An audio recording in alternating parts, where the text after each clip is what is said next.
जय हिंद दोस्तों, स्वागत है आप सभी का डेसिमल जीएस स्टडी में। और आज की क्लास में हम लोग देखेंगे सीटेट 2 अगस्त 2023 के लिए एनसीईआरटी की क्लास। एनसीईआरटी सीटेट के लिए और अन्य एग्ज़ामों के लिए काफ़ी इंपॉर्टेंट है। तो अगर आप सीटेट 2023 का एग्ज़ाम देने जा रहे हैं जो कि 20 अगस्त को होने वाला है, तो ये एनसीईआरटी क्लास है, इसको पूरा देखिएगा। और इससे पहले भी एनसीईआरटी क्लास कम से कम 10-12 क्लासेस अपलोड करी गई हैं। अगर उनको आपने नहीं देखा है तो उनको ज़रूर देखिए। और उससे पहले हमारा ये टेलीग्राम चैनल है डेसिमल 004, इसको ज़रूर ज्वाइन कीजिए। यहाँ पर हम लोग फ्री पीडीएफ, डेली एमसीक्यू और इम्पॉर्टेंट नोट्स, इम्पॉर्टेंट क्वेश्चंस, ये सारी चीज़ें हम लोग शेयर करते हैं। ये क्यूआर कोड है, इसको आप स्कैन कर सकते हैं या फिर टेलीग्राम पर जाकर डेसिमल 004 सर्च करिए, आपको हमारा चैनल मिल जाएगा। चलिए शुरू करते हैं। आज हम लोग जो एनसीईआरटी है वो 6 क्लास की एनसीईआरटी है, ठीक है। 6 क्लास की ज्योग्राफी की एनसीईआरटी है और पहला चैप्टर है, काफ़ी इंपॉर्टेंट है, तो उसको हम लोग जो है देखेंगे। देखिए, इस चैप्टर का नाम है सौरमंडल में पृथ्वी।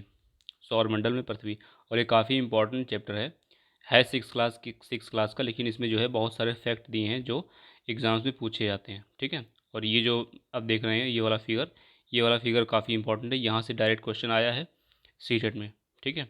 तो ये चैप्टर हम लोग पूरा देखेंगे। लास्ट में कुछ जो है एमसीक्यू हैं, ये आपको हम देंगे घर के लिए, मतलब कि घर में सॉल्व करके आप जो है इसको आंसर कर सकते हैं। देखिए, शुरू से देखिए, जब भी एनसीईआरटी में कोई चैप्टर शुरू होता है, थोड़ी सी कहानी या इस तरह के जो है व्यवहारिक तथ्य दे करके एग्जाम्पल दिया जाता है। अब जैसे यहाँ पर देख रहे हैं, लिखा है कि सूर्यास्त के बाद आकाश को देखना कितना अच्छा लगता है। आसमान में पहले एक या दो चमकते बिंदु ही दिखते हैं, लेकिन बाद में इनकी संख्या बढ़ जाती है। आप उनकी गणना नहीं कर सकते। संपूर्ण आकाश छोटी छोटी चमकदार वस्तुओं से भरा है, जिसमें से कुछ चमकीली होती हैं एवं कुछ धुंधले। ऐसे प्रतीत होता है मानो आकाश में हीरे जड़े हों। इनमें से कुछ टिमटिमाते प्रतीत होते हैं, लेकिन अगर आप उनको ध्यान से देखेंगे तो पाएंगे कि इनमें से कुछ की टिमटिमाहट अन्य से अलग होती है। ये बिना किसी टिमटिमाहट के चंद्रमा के समान चमकते हैं। इस चमकीली वस्तु, मतलब यहाँ पर बता रहे हैं ब्रह्मांड के बारे में कि ब्रह्मांड में क्या क्या है। ये ब्रह्मांड में कुछ वस्तुएं जो है चमकीली होती हैं, कुछ जो है धुंधली होती हैं, और कुछ जो है कुछ की टिमटिमाहट अन्य से अलग होती है, कुछ जो है बिना टिमटिमाहट के चंद्रमा के समान चमकते हैं। जैसे चंद्रमा को देखा होगा, उसमें कोई टिमटिमाहट नहीं होती है, ठीक है। तो उसी तरह ही कुछ जो है चमकते हैं। इन चमकीली वस्तुओं के साथ आप लगभग प्रतिदिन चंद्रमा को भी देखते हैं। यह अलग अलग समय पर अलग अलग आकार तथा अलग स्थितियों में दिखाई पड़ता है। आप पूर्ण चंद्र को लगभग 1 महीने में एक बार देख सकते हैं, ठीक है। तो आप, ये इंपॉर्टेंट फैक्ट है कि पूर्ण चंद्र को 1 महीने में कितनी बार देखेंगे? 1 महीने में एक बार। यह पूर्ण चंद्रमा वाली रात पूर्णिमा कहलाती है। तो उस दिन को हम लोग क्या बोलते हैं? पूर्णिमा, ठीक है, पूर्णिमा। 15 दिन के बाद आप इसे नहीं देख सकते। यह नए चंद्रमा की रात्रि या अमावस्या होती है। तो अगर अमावस्या पूछा जाए क्या होगा, तो अमावस्या क्या बोलते हैं? नए चंद्रमा की रात्रि को क्या बोलते हैं? अमावस्या, ठीक है। वहाँ पर दे देंगे अमावस्या, पूर्णिमा, इस तरह का ऑप्शन दे देंगे। तो ये इंपॉर्टेंट चीज़ है कि नए चंद्रमा की रात्रि क्या होती है? अमावस्या। ऐसी रात में अगर आसमान साफ है तो आप आसमान का अवलोकन अच्छी तरह से कर सकते हैं। क्या आपको इस बात पर आश्चर्य नहीं कि हम दिन के समय चंद्रमा एवं इससे भी छोटी चमकीली वस्तुओं को क्यों नहीं देख पाते? ऐसा इसलिए है कि अब देखो, यहाँ पे आंसर बता रहे हैं कि सूर्य के अत्यधिक तेज प्रकाश के कारण रात के समय चमकने वाली वस्तुओं को हम दिन में नहीं देख पाते। तो यहाँ पर जो क्वेश्चन दिया ना, क्या आपको इस बात पर आश्चर्य नहीं होता कि हम दिन के समय चंद्रमा एवं इन सभी छोटी चमकीली वस्तुओं को क्यों नहीं देख पाते? मतलब कि दिन में चंद्रमा क्यों नहीं दिखता, है ना। देखा होगा चंद्रमा, अगर आप देखेंगे चंद्रमा गायब तो नहीं हो जाता, लेकिन दिन में दिखता नहीं है। और बाकी जो तारे हैं छोटे छोटे, वो भी नहीं दिखते। कोई कोई भी जो आकाश है उसमें कोई भी चीज़ नहीं दिखती। उसका कारण ये है कि सूर्य का जो प्रकाश है वो अत्यधिक तीव्र होता है, मतलब अत्यधिक तेज होता है। इसके कारण रात के समय चमकने वाली वस्तुओं को हम दिन में नहीं देख पाते। तो इसका यही कारण है। सूर्य, चंद्रमा तथा वे सभी वस्तुएं जो रात के समय आसमान में चमकती हैं खगोलीय पिंड कहलाती हैं। तो यहाँ पर दिया है खगोलीय पिंड की परिभाषा। सूर्य हो गया, चंद्रमा हो गया, और वे सभी वस्तुएं जो रात के समय आसमान में चमकती हैं खगोलीय पिंड कहलाती हैं। कुछ खगोलीय पिंड बड़े आकार वाले तथा गर्म होते हैं, ठीक है। कुछ खगोलीय पिंड बड़े आकार के होते हैं और गर्म होते हैं। ये गैस से बने होते हैं। इनके आसपास अपनी ऊष्मा तथा प्रकाश होता है, ठीक है। तो कुछ खगोलीय पिंड जो होते हैं उनके आसपास क्या होती है? अपनी ऊष्मा होता है और प्रकाश होता है, जिसे वे बहुत बड़ी मात्रा में उत्सर्जित करते हैं। मतलब उत्सर्जन, जैसे मान लो कोई खगोलीय पिंड है तो उसमें जो है बहुत बड़ी मात्रा में ऊष्मा तथा प्रकाश उत्सर्जित होता है। इन खगोलीय पिंडों को तारा कहते हैं। सूर्य भी एक तारा है, ठीक है। तो ये खगोलीय पिंड क्या होते हैं? तारा होते हैं। और इनके पास क्या होता है? ये गैस के बने होते हैं। इनके पास अपनी ऊष्मा होती है जिसे वे बहुत बड़ी मात्रा में उत्सर्जित करते हैं। इसी वजह से हम लोग को वो टिमटिमाते हुए दिखाते हैं। जो एनर्जी वहाँ से उत्सर्जित होती है और जो प्रकाश उत्सर्जित होता है, इसी वजह से हमको तारे हमेशा टिमटिमाते हुए दिखाई देते हैं, ठीक है। तो तारों के टिमटिमाने का कारण पता चल गया क्या होता है कि जो ऊष्मा या प्रकाश है वो जब उत्सर्जित होता है, इसी कारण से जो है हमें वो उस टिमटिमाते हुए दिखाई देते हैं। और सूर्य जो है वो भी एक तारा है, ठीक है। तो यहाँ से एक चीज़ समझ में आई कि सूर्य क्या है? तारा है। और जो तारे होते हैं उनका ऊष्मा और प्रकाश उनसे उत्सर्जित होता है। यहाँ पे कुछ इंपॉर्टेंट फैक्ट है, ये वो आप पे काम करना है, ये चीज़ जो दी है इधर बगल में, ठीक है। आगे देखिए, रात के समय चमकते हुए अनगिनत तारे सूर्य के समान ही हैं। तो जो रात में तारे होते हैं वो सूर्य के समान ही है, लेकिन हमसे बहुत अधिक दूर होने के कारण हम लोग उनकी ऊष्मा या प्रकाश को महसूस नहीं कर सकते। तो सूर्य भी एक तारा है और बाकी जो आपको दिखते हैं टिमटिमाते हुए, वो तारे भी सूर्य के समान ही हैं, लेकिन वो हमसे इतनी दूर हैं कि उनका जो एनर्जी है, उनका जो प्रकाश है, वो हम तक पहुंच नहीं पाती है तथा वे अत्यंत छोटे दिखाई पड़ते हैं। आपने अवश्य ध्यान दिया होगा कि कुछ दूरी से देखने पर सभी वस्तुएं छोटी दिखाई पड़ती हैं। दूरी से वस्तुएं देखने पर छोटी दिखाई क्यों पड़ती हैं? इसका कारण क्या होगा बताइए आप। जैसे मानो कोई वस्तु है, ठीक है, वो इतनी बड़ी है, लेकिन अगर आप यहाँ से देखते हैं तो वो तो ठीक दिखती है, मतलब इतनी बड़ी दिखती है, लेकिन यहाँ से देखते हैं तो वो आपको इतनी बड़ी दिखती है, ठीक है। उसका रीज़न ये होता है कि दर्शन कोण जो होता है, ठीक है, दर्शन कोण जब भी किसी चीज़ का बनता है, दूर होते हैं तो छोटा बनता है। जैसे कि अगर आपने कभी एयरपोर्ट पे आप खड़े हैं और सामने आपका प्लेन खड़ा है, ठीक है, प्लेन खड़ा है जिससे आपको जाना है, तो आप देखेंगे तो वो बहुत बड़ा दिखेगा, लेकिन वही प्लेन अगर आकाश में चला जाए और आप वहीं खड़े रहें तो वो छोटा दिखाई पड़ने लगता है। तो उसका रीज़न ये होता है कि दर्शन कोण जो होता है, उस वस्तु के और हमारी आँख के बीच जो दर्शन कोण बनता है वो छोटा बनने लगता है, ठीक है। तो यही चीज़ यहाँ भी होती है कि आपने ध्यान दिया होगा कि दूर से देखने पर सभी वस्तुएं छोटी दिखाई पड़ती हैं। अत्यधिक ऊंचाई पर उड़ रहा हवाई जहाज कितना छोटा दिखाई पड़ता है। रात्रि में आसमान की ओर देखते समय आप तारे के विभिन्न समूहों द्वारा बनाई गई विविध आकृतियों को देख सकते हैं, ठीक है। रात्रि में आसमान की ओर देखते समय आप तारों के द्वारा बनाई गई विभिन्न समूहों द्वारा बनाई गई विभिन्न आकृतियों को देख सकते हैं। ये नक्षत्र मंडल होते हैं। तो ये नक्षत्र मंडल क्या होते हैं? तारों के विभिन्न समूहों तारों के विभिन्न समूहों द्वारा बनाई गई विभिन्न आकृतियाँ, ये क्या होती है? नक्षत्र मंडल। तो इसको नोट कर लीजिए कि नक्षत्र मंडल क्या होता है। अर्सा मेजर या बिग बियर इसी प्रकार का एक नक्षत्र मंडल है।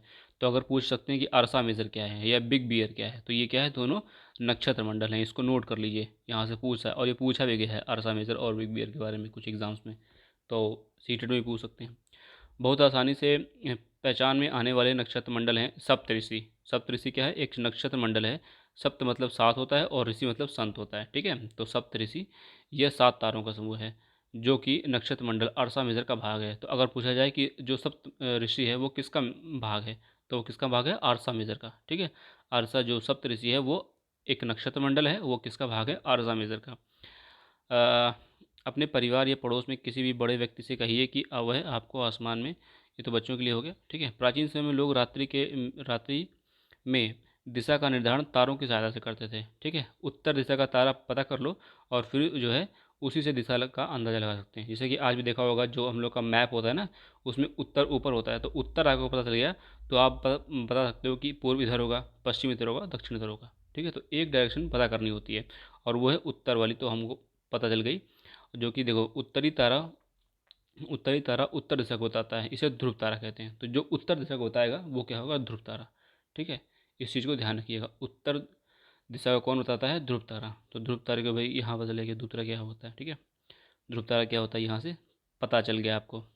ये आसमान में हमेशा एक ही स्थान पर होता है। हम सप्तऋषि की सहायता से ध्रुव तारे की स्थिति को जान सकते हैं, ठीक है। सप्तऋषि की अगर हमको मिल जाए, सप्तऋषि की सहायता से हम ध्रुव तारे की स्थिति को जान सकते हैं। चित्र 1.1 में देखिए। अब देखिए यहाँ पे दिखाया गया है, इस चित्र को देखिए। अब देखिए ये ध्रुव तारा है, ठीक है, ध्रुव तारा बता रहा है।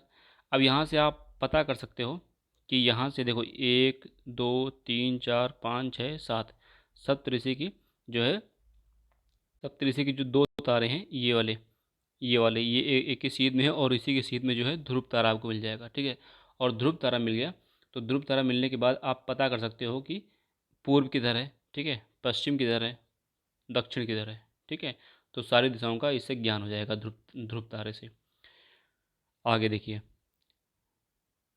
देखिए कह रहे हैं कि यदि सप्तऋषि मंडल के संकेतक तारों को आपस में मिलाते हुए एक काल्पनिक रेखा खींची जाए तो उसे आगे की ओर बढ़ाया जाए तो ध्रुव तारे की ओर इंगित करते हैं। सप्तऋषि मंडल के संकेतक तारों को आपस में मिलाते हुए एक काल्पनिक रेखा खींची जाए तो उसे आगे की ओर बढ़ाया जाए तो यह ध्रुव तारे की ओर इंगित करती है। तो ये जो दिख रहा है ना, बताया जो यहाँ पर ये दो तारे हैं, इसको आगे जब बढ़ाएंगे तो यहाँ पे आपको ध्रुव तारा मिल जाएगा। इन दोनों तारों को, ये जो दो तारे दिख रहे हैं यहाँ पे देखिए, ये दो तारे हैं, ये वाले, इनको जब आपस में हम जोड़ें, ठीक है, और फिर इन्हीं को और आगे बढ़ा दें तो जो आगे तारा मिलता है वो हमको ध्रुव तारा मिलता है, ठीक है। इस चीज़ को ध्यान रखिएगा। कुछ खगोलीय पिंडों में अपना प्रकाश एवं ऊष्मा नहीं होती। कुछ ऐसे खगोलीय पिंड होते हैं जिनमें अपना प्रकाश और ऊष्मा नहीं होती, वे तारों के प्रकाश से प्रकाशित होते हैं। ऐसे पिंड ग्रह कहते हैं। ऐसे पिंड जो होते हैं ग्रह कहलाते हैं। मतलब कि जैसे कि हमारा चंद्रमा है, ठीक है, ग्रह जिसे अंग्रेजी में प्लैनेट कहा जाता है, ग्रीक भाषा में प्लेनेटाइट शब्द से बना हुआ है, जिसका अर्थ है परिभ्रामक अर्थात चारों ओर घूमने वाला। पृथ्वी जिस पर हम रहते हैं एक ग्रह है। यह अपने संपूर्ण प्रकाश एवं ऊष्मा सूर्य से प्राप्त करती है, ठीक है। तो पृथ्वी को जो है संपूर्ण प्रकाश और ऊष्मा कहाँ से मिलती है? सूर्य से, जो पृथ्वी के सबसे नज़दीक जो पृथ्वी का सबसे नज़दीक तारा है। पृथ्वी को बहुत अधिक दूर से, जिसे चंद्रमा से देखने पर यह चंद्रमा की तरह चमकती प्रतीत होती है। मतलब जो पृथ्वी है, पृथ्वी के सबसे नज़दीक तारा जो है कौन है? अ, सूर्य है, ठीक है। सूर्य जो है पृथ्वी के सबसे नज़दीक तारा है। पृथ्वी को बहुत अधिक दूर से अगर आप देखेंगे तो ये चंद्रमा की तरह चमकती हुई प्रतीत होती है, ठीक है। चंद्रमा की तरह चमकती हुई प्रतीत होती है। इसका खुद का अपना प्रकाश या फिर खुद की ऊर्जा नहीं होती, ठीक है। कहाँ से मिलती है? सूर्य से।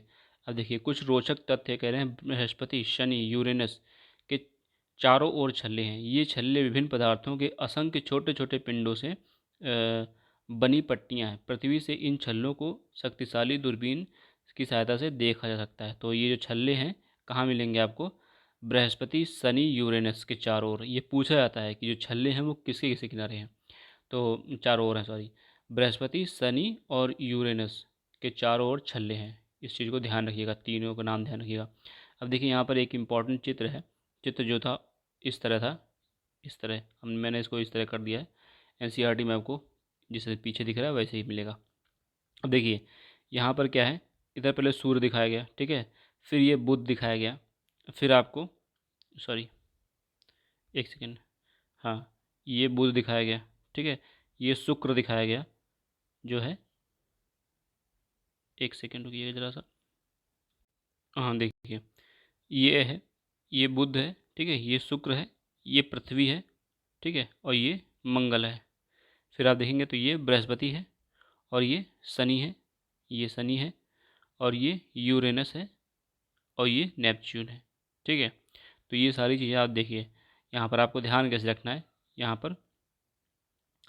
अब देखो यहाँ पर ट्रिक वैसे दी है यहाँ पर, लेकिन ये ट्रिक जो है बहुत अच्छी नहीं है। देखो ऐसे ध्यान रखो, ऐसे ध्यान रखो कि यहाँ पर ये सन है, ठीक है, तो फिर पहले बुधवार शुरू करो, फिर शुक्रवार, और जो है फिर पृथ्वी है। जैसे कि बुधवार एक दिन छोड़ते जाओ, बुधवार, ठीक है, बुधवार मतलब कि वेडनेसडे, बुधवार, शुक्रवार, ठीक है, और फिर शनिवार छोड़ दो। बुधवार के बाद बृहस्पतिवार छोड़ दिया, शुक्रवार, शुक्रवार के बाद शनिवार छोड़ दो, और जो है पृथ्वी, ठीक है। पृथ्वी मतलब यहाँ पे आप, सॉरी, शुक्रवार के बाद एक दिन छोड़ोगे, संडे आएगा, ठीक है। संडे संडे हम लोग जो है पृथ्वी पर बिताएंगे, ठीक है। तो यहाँ पे पृथ्वी ध्यान रखना। फिर एक दिन छोड़ दो, पृथ्वी के बाद क्या है, मतलब संडे के बाद सोमवार छोड़ दो, फिर मंगल मिल जाएगा, ठीक है। मंगल के बाद एक दिन छोड़ दो, बृहस्पति आ जाएगा, बृहस्पति के बाद एक दिन छोड़ दो, शनि आ जाएगा, ठीक है। और शनि के बाद फिर यूरेनस और नेपच्यून। ध्यान करना, फिर से देखिए एक बार, बुधवार, ठीक है, एक दिन छोड़ दो, बृहस्पति छोड़ दो, शुक्रवार, ठीक है। तो यहाँ पर ये बुध हो गया, ये शुक्र हो गया, ठीक है। शनि छोड़ दो, शनि के बाद क्या आएगा, जो है रविवार, ठीक है। और रविवार हम लोग जो है पृथ्वी पर बिताएंगे, ठीक है। संडे के दिन हम लोग पृथ्वी पर बिताएंगे। तो इस तरह से बुध हो गया, शुक्र हो गया, रवि हो गया, सोम छोड़ दो, मंगल कर लो, ठीक है। मंगल के बाद जो है बुध फिर छोड़ दो, बृहस्पति कर लो, बृहस्पति के बाद एक छोड़ दो, शनि कर लो। ठीक है, फिर बाकी जो 2 बचे यहाँ पर यूरेनस और नेपच्यून, उनको याद कर लो। ठीक है, तो इस तरह से आप याद कर सकते हैं। अब देखिए यहाँ पर बुध जो है, बुध के बारे में दिया गया है कि बुध सूर्य के चारों ओर एक परिक्रमण जो है 88 दिन में पूरा करता है। अपने अक्ष पर घूर्णन जो है 59 दिन में पूरा करता है। फिर शुक्र का देखिए, शुक्र कह रहे हैं कि सूर्य के चारों ओर एक परिक्रमण 255 दिन में पूरा करता है। ठीक है, 255 दिन में पूरा करता है। और जो है अपना घूर्णन जो है 243 दिन में पूरा करता है। फिर पृथ्वी का है कि सूर्य के चारों ओर परिक्रमण 365 दिन में करता है और अपने अक्ष पर घूर्णन जो है 1 दिन में करता है। ठीक है, चंद्रमा की संख्या कितनी है? 1 है। ऊपर जो दोनों दिए हैं उनके पास जो है चंद्रमा नहीं है। ठीक है, उनके पास कोई चंद्रमा नहीं है। फिर मंगल है, मंगल जो है सूर्य के चारों ओर परिक्रमण जो है 687 दिन में करता है। ठीक है, मंगल जो है वो सूर्य के चारों ओर परिक्रमण 687 दिन में होता है। मतलब वहाँ पे एक साल जो है 687 दिन का होता है। और अपने अक्ष पर घूर्णन 1 दिन में करता है और चंद्रमा की संख्या 2 है। ठीक है, चंद्रमा की संख्या 2 है। और ये जो है आंतरिक ग्रह क्या दिया है, सूर्य के बहुत नज़दीक ये चट्टान से बने होते हैं। तो ये जो है चारों, बुध, शुक्र, पृथ्वी, मंगल, ये क्या है? आंतरिक ग्रह। ठीक है, अब ये जो हम देखेंगे ये हैं बाह्य ग्रह। बाह्य ग्रह सूर्य से बहुत दूर हैं तथा बहुत बड़े आकार के हैं। ठीक है, ये गैस और तरल पदार्थ से बने हुए हैं। अब देखो यहाँ पे बृहस्पति के बारे में दिया हुआ है। बृहस्पति का, बृहस्पति के चारों ओर परिक्रमण जो है 11 साल 11 महीने लगभग 12 साल में होता है। ठीक है, और अपने अक्ष पर घूर्णन जो है 9 दिन में। ठीक है, 9 घंटे लिखा हुआ है, 9 घंटे 56 मिनट में। चंद्रमा की संख्या लगभग 53 है। ठीक है, चंद्रमा की संख्या कितनी है बृहस्पति पर? 53 है। शनि का देखो, सूर्य के चारों ओर परिक्रमण जो है 29 साल 5 महीने, 29 साल 5 महीने। और फिर कह रहे हैं अपने अक्ष पर घूर्णन जो है 10 घंटे 40 मिनट। ठीक है, 10 घंटे 40 मिनट है। और चंद्रमा की संख्या जो है इसके पास भी 53 है, इसके पास भी 53 है। ठीक है, यूरेनस देखिए, सूर्य के चारों ओर एक परिक्रमण 84 दिन में। ठीक है, 84 साल में, सॉरी 84 साल में लिखा हुआ है, 84 साल में है। और अपने अक्ष पर घूर्णन 17 घंटे है 14 मिनट। चंद्रमा की संख्या जो है 27 है। फिर बचा नेपच्यून, नेपच्यून जो है चारों ओर परिक्रमण जो है 164 साल।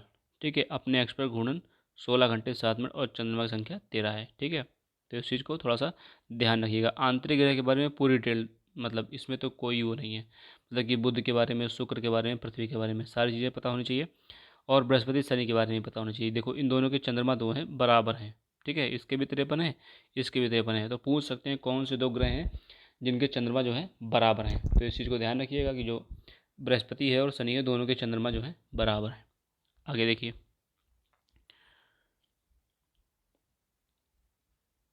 देखिए अब कह रहे हैं कि आसमान में दिखने वाला चंद्रमा एक उपग्रह है। ठीक है, आसमान में दिखने वाला चंद्रमा एक उपग्रह है। ये हमारी पृथ्वी का सहचर है तथा इसके चारों ओर चक्कर लगाता है।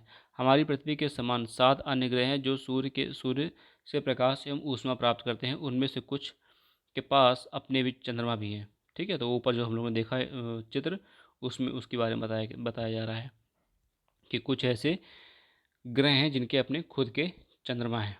ठीक है, अब देखिए सौर मंडल के बारे में बता रहे हैं। सौर मंडल के बारे में, सूर्य 8 ग्रह सूर्य 8 ग्रह, उपग्रह तथा कुछ अन्य खगोलीय पिंड जैसे क्षुद्र ग्रह एवं उल्का पिंड मिलकर सौर मंडल का निर्माण करते हैं। ठीक है, तो सूर्य हो गया 8 ग्रह, मतलब कि सूर्य हो गया और 8 ग्रह, उपग्रह, कुछ अन्य खगोलीय पिंड जो क्षुद्र ग्रह एवं उल्का पिंड से मिलकर सौर मंडल का निर्माण करते हैं, उसे हम सौर परिवार का नाम देते हैं। ठीक है, तो सौर परिवार क्या हो गया? सूर्य आ गया, उसमें 8 ग्रह आ गए, उपग्रह आ गए, कुछ अन्य खगोलीय पिंड जैसे क्षुद्र ग्रह एवं उल्का पिंड, इनसे मिलकर क्या बनेगा? सौर मंडल। और सौर मंडल इसको परिवार नाम दिया जाता है जिसका मुख्य सूर्य होता है।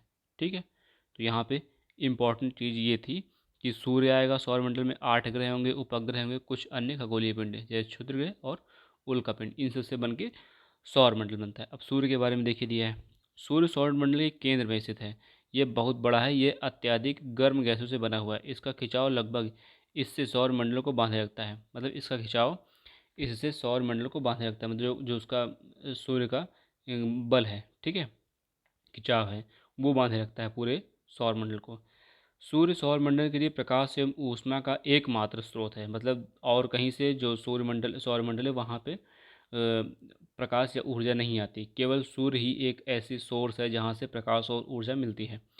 लेकिन ये हम लेकिन हम इसकी अत्यधिक तेज ऊष्मा को महसूस नहीं कर सकते, क्योंकि सबसे नज़दीक का तारा होने के बावजूद ये हमसे बहुत दूर है। सूर्य पृथ्वी से लगभग 15 करोड़ किलोमीटर दूर है। तो इस चीज़ को भी ध्यान रखिएगा। कई पूछ सकते हैं कि सूर्य पृथ्वी से ये जो है कितनी दूर है। तो 15 करोड़ किलोमीटर दूर है। अब बता रहे हैं ग्रह के बारे में। ठीक है, ग्रह के बारे में।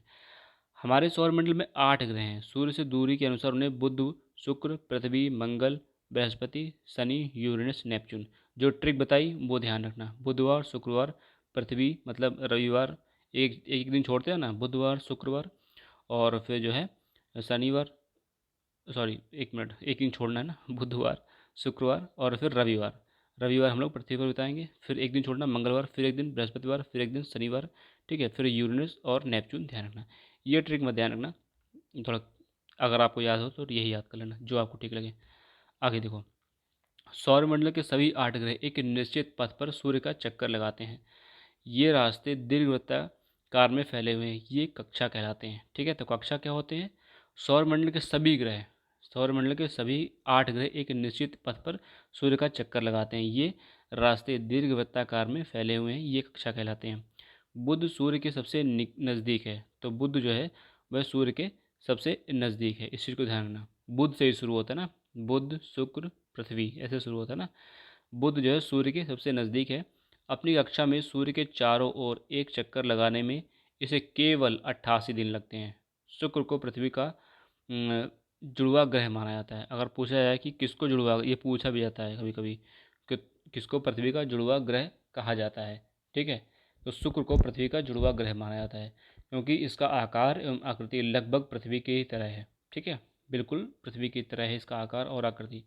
अभी तक प्लूटो भी एक ग्रह माना जाता था, परंतु अंतर्राष्ट्रीय खगोलीय संगठन ने अपनी बैठक जो कि 2 अगस्त 2006 में यह निर्णय लिया कि कुछ समय पहले खोजे गए अन्य खगोलीय पिंड 2003 यूबी 313 सिरस तथा प्लूटो बौने ग्रह कहे जा सकते हैं। तो इनको बौने ग्रह की श्रेणी में डाल दिया गया। ठीक है, इसको और जो प्लूटो है इसको बौने ग्रह की श्रेणी में डाल दिया गया। अब देखिए, अगला है पृथ्वी के बारे में। सूर्य से दूरी के हिसाब से पृथ्वी तीसरा ग्रह है। ठीक है, बुध था, शुक्र था, फिर पृथ्वी था। आकार में ये पांचवा सबसे बड़ा ग्रह है। ये ध्रुवों के पास थोड़ी चपटी है। यही कारण है कि इसके आकार को भूआब कहा जाता है। ठीक है, जियोइड, भूआब कहा जाता है। भूआब का अर्थ है पृथ्वी के समान आकार। जीवन के लिए अनुकूल परिस्थितियाँ संभवतः केवल पृथ्वी पर ही पाई जाती हैं। पृथ्वी ना तो अत्यधिक गर्म है और ना ही अत्यधिक ठंडी है। यहाँ पानी एवं वायु उपस्थित है जो हमारे जीवन के लिए आवश्यक है। वायु में जीवन के लिए आवश्यक गैसें जैसे ऑक्सीजन मौजूद है। इन्हीं कारणों से पृथ्वी सौरमंडल का सबसे अद्भुत ग्रह है। ठीक है, पृथ्वी सौरमंडल का सबसे अद्भुत ग्रह इन्हीं सब कारणों की वजह से। अंतरिक्ष से दिखने पर पृथ्वी अंतरिक्ष से देखने पर पृथ्वी नीले रंग की दिखाई पड़ती है, क्योंकि इसके 2/3 सतह जो है पानी से ढका हुआ है। इसे नीला ग्रह भी कहा जाता है। तो पृथ्वी को नीला ग्रह भी कहा जाता है क्योंकि इसका 2/3 जो है वो किससे ढका हुआ है? पानी से। ठीक है, चंद्रमा अगला है टॉपिक, चंद्रमा।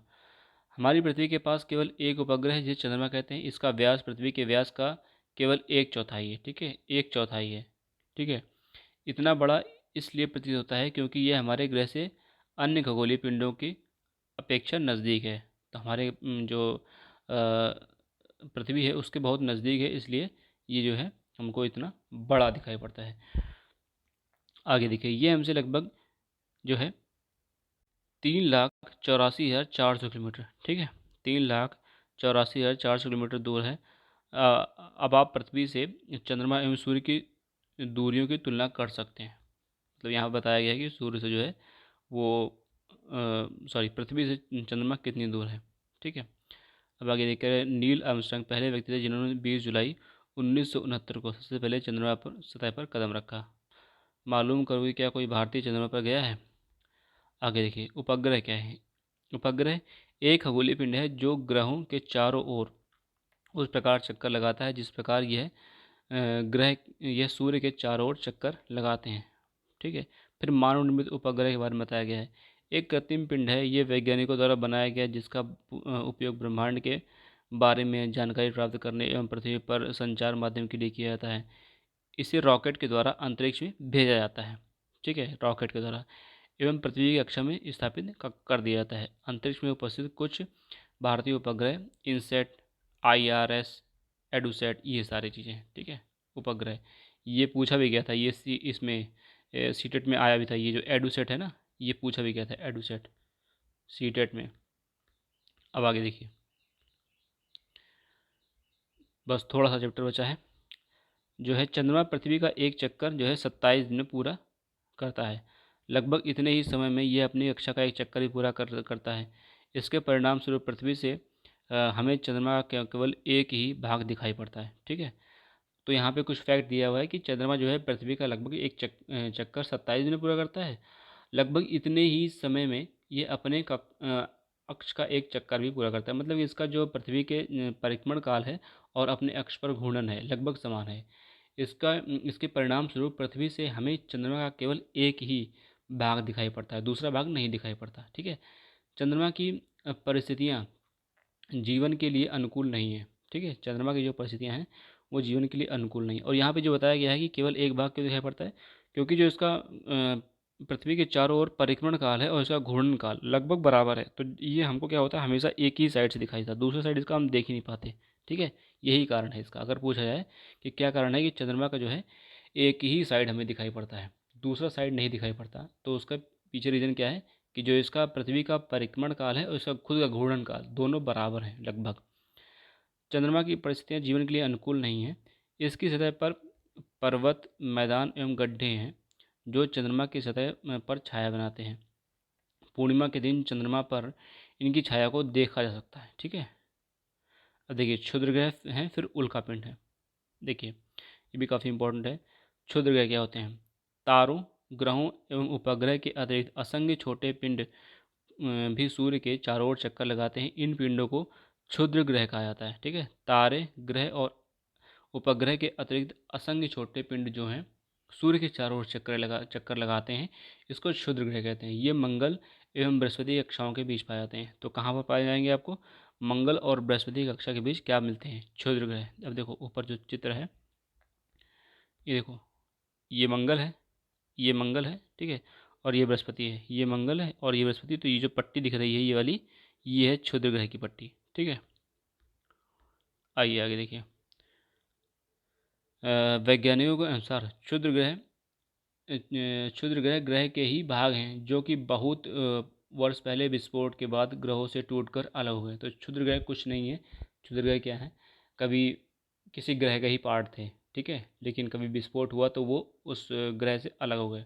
उल्कापिंड देखिए, ग्रह के चारों ओर ग्रह के चारों ओर चक्कर लगाने वाले पत्थरों के छोटे टुकड़ों को उल्कापिंड कहते हैं। तो जो ग्रह होते हैं उसके चारों ओर जो है चक्कर लगाने वाले जो पत्थर हैं उनको छोटे टुकड़े हैं, उनको उल्कापिंड कहते हैं। कभी कभी ये उल्कापिंड पृथ्वी के इतने नज़दीक आ जाते हैं कि इनकी प्रवृत्ति पृथ्वी पर गिरने की होती है। मतलब कि ये कभी कभी घूमते घूमते चक्कर लगाते लगाते पृथ्वी के नज़दीक आ जाते हैं और ये कभी कभार पृथ्वी पर गिर भी जाते हैं। ठीक है, इस प्रक्रिया के दौरान वायु के साथ घर्षण होने के कारण ये गर्म होकर जल जाते हैं। तो इतना फ्रिक्शन हो जाता है कि इनमें आग लग जाती है, फलस्वरूप चमकदार प्रकाश उत्पन्न होता है। कभी कभी कोई उल्कापिंड पूरी तरह जले बिना पृथ्वी पर गिर जाता है। ठीक है, धरातल पर, जिससे गड्ढे बन जाते हैं। ठीक है, बहुत सारी झीलें ऐसी कुछ बनी हैं जो उल्कापिंडों के गिरने के कारण बनी हैं। और देखा होगा ये, मतलब जो बता रहे हैं कि जब ये पृथ्वी की तरफ आते हैं तो इतना ज़्यादा फ्रिक्शन हो जाता है कि इनमें आग लग जाती है। तो आपको कभी कभार ऐसे उड़ती हुई चमकदार चीज़ दिखती होगी तो लोग बोलते हैं कि तारा टूटा है, कुछ मांग लो, विश कर लो, है ना। तो इस तरह की चीज़ें होती हैं, वो तारा वारा नहीं टूटा होता। ठीक है, क्या आपने तारों वाले खुले आकाश में एक ओर से दूसरी ओर तक फैली चौड़ी सफ़ेद पट्टी की तरह एक चमकदार रास्ते को देखा है? ये लाखों तारों का समूह है। ये पट्टी जो है आकाशगंगा है। ये हमारे जो है सौरमंडल, हमारा सौरमंडल इस आकाशगंगा का एक भाग है। प्राचीन भारत में इसकी कल्पना आकाश में प्रकाश की एक बहती नदी से की गई थी। इस प्रकार इसका नाम आकाशगंगा पड़ा था। आकाश करोड़ों तारों, बादलों और गैसों की एक प्रणाली है। इस प्रकार की लाखों आकाशगंगाएं जो है ब्रह्मांड में मिलती हैं, मतलब बहुत सारी आकाशगंगाएं हैं। ब्रह्मांड की विशालता की कल्पना करना अत्यधिक कठिन है। वैज्ञानिक अभी भी इसके बारे में अधिक से अधिक जानकारी एकत्र करने में जुटे हैं। इसके आकार के संबंध में हमें कोई जानकारी नहीं है, लेकिन फिर भी हम जानते हैं कि हम सभी इसी ब्रह्मांड का हिस्सा हैं। ठीक है, तो ये सारी चीज़ें थी। यहाँ पर ये चैप्टर जो है, ये टॉपिक ख़त्म होता है। अब यहाँ पर कुछ क्वेश्चन है, ठीक है, आप बताइएगा। ये 4-5 क्वेश्चन है, इसका आंसर आप लोग कमेंट में करिएगा। ठीक है, अब देखिए पहला क्वेश्चन है, मैं आंसर नहीं कर रहा हूँ, आप बताइएगा। किस ग्रह को पृथ्वी की जुड़वा ग्रह के नाम से जाना जाता है? ऊपर अभी हम लोगों ने पढ़ा था। ठीक है, सूर्य से तीसरा सबसे नज़दीक ग्रह कौन सा है? तो अभी जो ऊपर चित्र दिखाया था, ठीक है, इसमें सूर्य इधर था, बुध, शुक्र, पृथ्वी सब बताना, उसमें बताया गया था। तो इसमें बताना है कि जो है तीसरा नंबर पे कौन मिलेगा। ठीक है, फिर अगला क्वेश्चन है, इस सारे चैप्टर में ही क्वेश्चन करे गए हैं, ध्यान से अगर आपने देखा होगा तो जो है इसके आंसर आप दे सकते हैं। सभी ग्रह सूर्य के चारों ओर किस प्रकार के पथ पर चक्कर लगाते हैं? वृत्तीय पथ, आयताकार पथ, दीर्घवृत्ताकार? बताइए। अगला क्वेश्चन है, ध्रुव तारे से किस दिशा का ज्ञान होता है? दक्षिण का, उत्तर का, पूर्व का? अगला क्वेश्चन है, क्षुद्र ग्रह किन कक्षाओं के बीच पाए जाते हैं? शनि बृहस्पति, मंगल बृहस्पति, पृथ्वी एवं मंगल के बीच? खाली स्थान भरिएगा, ये 5 खाली स्थान हैं, इनको भरिएगा। ठीक है, क्या होगा इसमें आंसर, और ये इनके आंसर आप जो है कमेंट बॉक्स में कर सकते हैं। ठीक है, तो इस चैप्टर में इतनी चीज़ें रखते हैं। और दोबारा आपको जब भी एनसीईआरटी देखनी है तो सर्च करिए डेसिमल जीएस स्टडी, फिर चैनल खुलेगा, वहाँ पर जाके प्लेलिस्ट में आप एनसीईआरटी की वीडियोस देख सकते हैं। ठीक है, एनसीईआरटी के अलावा आपको सीडीपी, ठीक है, मैथ्स, इंग्लिश, जितनी भी चीज़ें सीटेट में आती हैं सबकी वीडियोस पड़ी हुई हैं। अगर आपने अभी तक नहीं देखा है तो उनको ज़रूर देखिए। ठीक है, यहाँ से आपके स्कोर जरूर इंक्रीज होगा, क्योंकि एनसीईआरटी से डायरेक्ट क्वेश्चन आते हैं। तो ये पर्यावरण और एसएसटी दोनों के लिए इंपॉर्टेंट है। अगर आपका सेकेंड पेपर में एसएसटी सोशल साइंस है, ठीक है, तो भी आपके लिए इंपॉर्टेंट है। और ईवीएस जो प्राइमरी वाला है, अगर उसका ईवीएस अगर पढ़ना चाहते हैं तब भी ये इंपॉर्टेंट है। तो ये दोनों पेपर के लिए इंपॉर्टेंट है। ठीक है, तो इस वीडियो में इतना रखते हैं, मिलते हैं नेक्स्ट वीडियो में, तब तक के लिए धन्यवाद।